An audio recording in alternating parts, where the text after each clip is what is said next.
This is me, Spoon Beast. Ladies and gentlemen, welcome to my Spoon Beast, my E3 2013 coverage. Now, Spood, didn't you say that you were going to do this on Thursday after the whole event was wrapped up? Well, all the major announcements happen day 0 and first day of. In fact, basically the rest of the panel for now is for the games floor and different sort of conventions, and it's working nothing more than Comic-Con at the moment. Certainly probably a lot better, and certainly awesome for the people who are there, but I'm not there, so I can't cover that. But what I can cover is the shit ton of huge news given to you, us gamers, individually or as a group, so to speak. Yesterday, last night, pretty much, and today. I'm going to go over and cover a lot of the huge shit that happened. Mostly just the stuff that excited me personally, because, hell, they're my videos, and that's what we're here to talk about. Since everybody's basically looking at me for one reason, and waiting for it, what's he going to have to say? Super Smash Bros. 4, Wii U and 3DS. Yes, ladies and gentlemen, that's the name of the new game. 4 Wii U if you're getting it for the Wii U, or 4 3DS if you're getting it for the 3DS. Love the use of the word 4. It really puns on the fact that it's 4th game, doesn't it?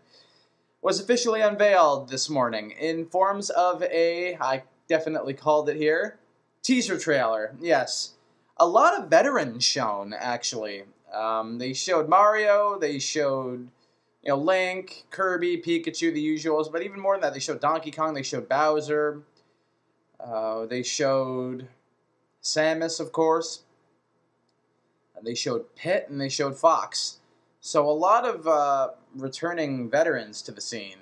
The only first game representative that they did not show this time around, I swear the only one missing from the lineup was Yoshi.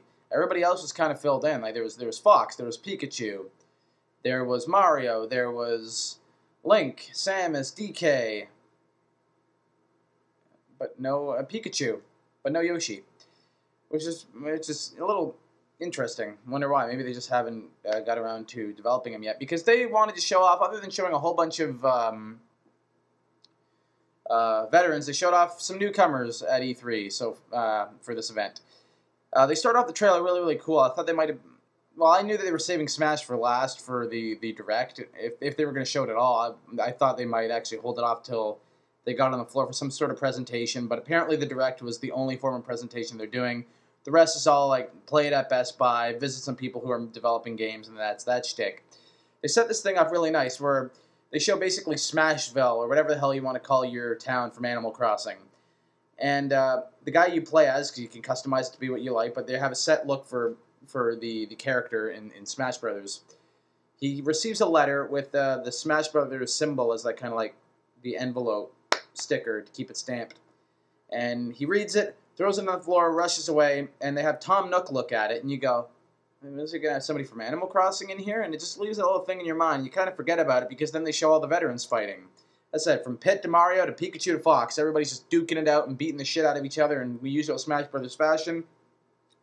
Mario and Bowser, I really hope this stage makes it into the game.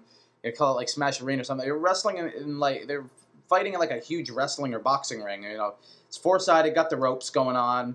Bowser lays Mario out with a drop kick, and right when he tries to get up, he gets caught in a fishing net by the villager, as they're calling it. I guess, not much more you could have called him.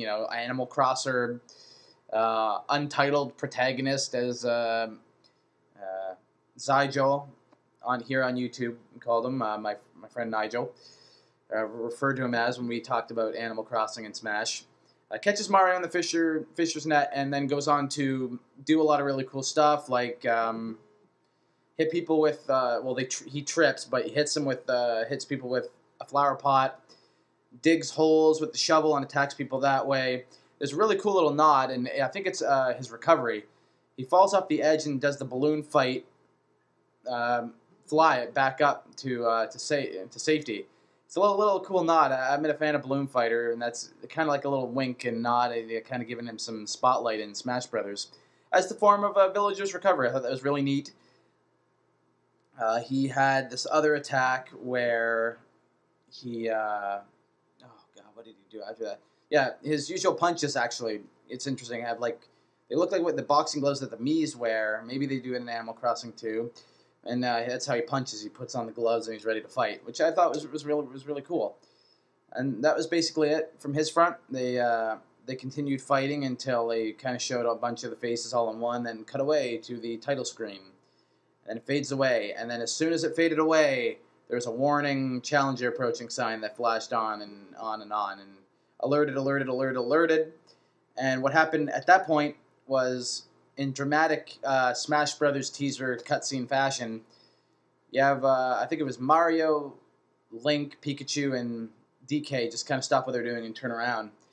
And you look and you see this figure on top of a mountain that's right above them. And it's just an outline. You see some hair, but then all of a sudden a helmet comes on, and it flashes blue, and you can see his eyes, and it's fucking Mega Man. And that's what I'm like, oh shit, Mega Man's gonna be in this fucking game. I cannot believe it. It's like a third-party character in the teaser trailer. I know they did it with Snake. I get that. I totally understand it. But my fuck, I did not expect it here at E3 entirely. If anything, I thought he might be like Sonic, where it takes a while for him to get into the game. Didn't take shit. He's one of the first announced newcomers for Super Smash Bros. 4, Wii U or 3DS. Big ups to that. It was awesome. Does everything you'd expect. Uses all the powers from the traditional NES games. He's so old school. It's brilliant. Old sound effects. They play the old music. Some of the tunes you might remember from Mega Man 2. I've been listening to a lot of them since he's been announced, because I'm just on Mega Man Rush right here, like a sugar rush. It was fucking awesome. Seeing him and Samus duke it out was a nice little tidbit. You know, grapple with Mario, beat up a few other people, did all of the moves you'd expect, like the leaf shield. You know, where I forget the name of the move. He throws his arm down and it hits, you know, the other players. Just some really cool stuff. And it looked like they're bringing back Final Smashes, and I'll allude to this with the next announcement after this, because he kind of does this huge fire charge and it just explodes and sets everybody above him on fire, or like it brings them up into the air. And it was epic. And then they do a little homage to one of the Mega Man classic boss fights from the Nintendo Entertainment System, where, you know, he does the jump up and you shoot at the big guy there. Forget his name, but I thought it was a cute little homage. It was pretty sick. And I thought that was going to be it, and that was on my mind to talk about all night. And then the title card comes with Super Smash Bros. 4 3DS or 4 Wii U, depending on what you get it. You know, 4 either one of those two consoles, because it's the 4th game. And then later on in the evening, as I'm getting ready to make this, well, not really, it was a few hours in between, but we get another newcomer that was revealed on the floor after the Nintendo Direct. Masahiro Sakurai showed off Wii Fit Trainer, that female kind of, you know, really, I'm trying to think of like enthusiastic like gymnast that trains you on Wii Fit, basically, is actually going to be a character, and she looks just like she does, kind of that cel-shaded, shadowy look, kind of blank, kind of pale, that kind of look going on. Wears her yoga gear in fighting, and the moves from the Wii Fit actually look like legitimate fighting moves. Look like she's using some fucking yoga karate or whatever the fuck. It's really cool, and I thought I was going to shit on it after hearing it, but after seeing her in action, and even her final smash that's got like a Fandango color scheme to it, it looks like dancing, but it's not. It's just a bunch of colors of different Wii Fit positions and such. She looks really interesting. The only problem I would have with it is that maybe the Mii's would be a better, you know, person to tie in the whole Wii series as a whole, because, you know, they are in basically every game. I mean, you play as your Mii in Wii Sports, Wii Fit, Wii Party, or whatever the hell that they got going on now, Wii Game, all the ones there, we play, all those sort of games. You know, you play as the Mii's, and the fact that they're taking, I guess they think Wii Fit might be like just the one that's doing the best, like now, so they took the main character from that and are putting it in Smash Brothers. This is kind of the face of the Wii series, but I really think they probably should have, at least Mii's or Cross go from Fit to Sports, to play, to party, all those games. The Mii's are in there, so that would probably be my only gripe. But I can't shit on it completely because always the most obscure, awesome characters with the most unique moves that's always turn out to be the most fun to play. When Nintendo do this, they fucking get it right. So kudos to them. I mean, I would have never thought after first hearing it, I shot all over the decision. Like, it was perfect at just the Villager and Mega Man. And then I'm like, oh, well, this is pretty fucking sick too. So I'm very optimistic. I mean, those are two relatively, for a game that went for an old school feel, apparently, in the build-up to this, there's a lot of new faces. Mega Man being actually the oldest face. Of course, it's no surprise that I'm excited for him the most. But he was my number one request for a third-party character, and he's in. So that's fucking amazing. Kudos to all of us for voting and being big fans and not shutting the fuck up about Mega Man for 4 years, because it looks like it finally paid off.